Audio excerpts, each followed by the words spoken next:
Thanks for watching this video.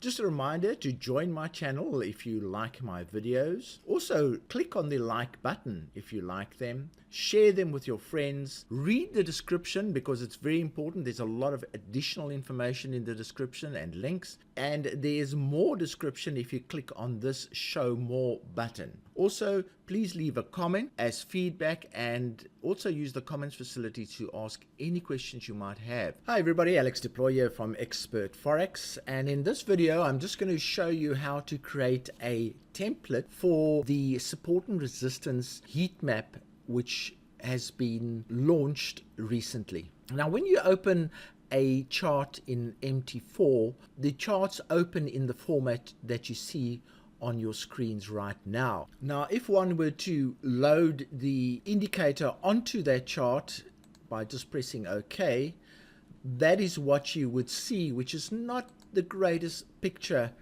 that we want. So I'm going to show you how I set my charts up to use the support and resistance heat map. So the first step is to change the format of the actual chart. So what I do is I right click and click on properties.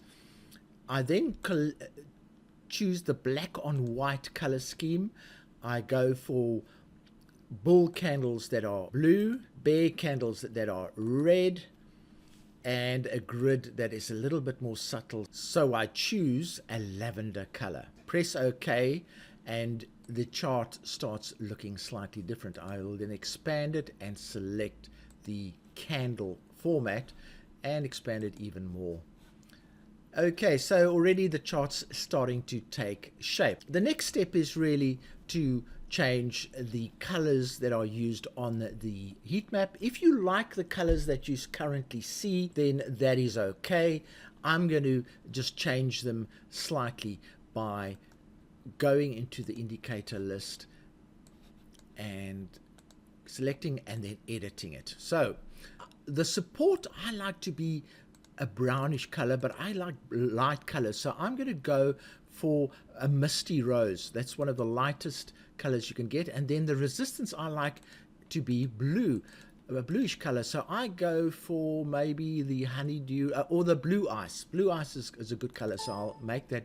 And then the other band, now the other band is when there are no support or resistance levels in that particular band, so I like it to be white, to be totally neutral. As you can see, the look back period is currently 50. I like it to be 300. Okay, and the grid size we'll stick with. The grid size is 10. This is the 1 hour chart, so the higher the time frame, the bigger the grid size. The lower the time frame, the smaller the grid size. I want the bands to be shaded.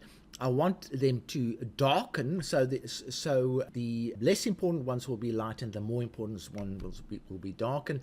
And I like a shading intensity of about 30. So let's click on that and see what that brings forth.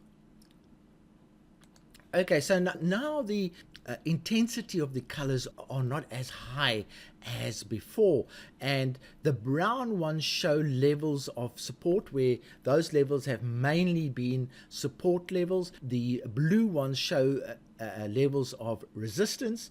The darker the color, the more important the level of resistance is, and the lighter the color, the less important the resistance is. So now if you look at the actual chart, you'll see that it actually looks a lot better than what we had right in the beginning, which was this format. Okay, the next step is to save this template, and it's very easy to save it. All you do is you right click on the chart, go to templates, go to save template, and what I would do is I'd call this the light heat map. That will help me find it. So the light heat map, I saved that template. So now when we open another chart in the future, let's open a chart, just a random chart.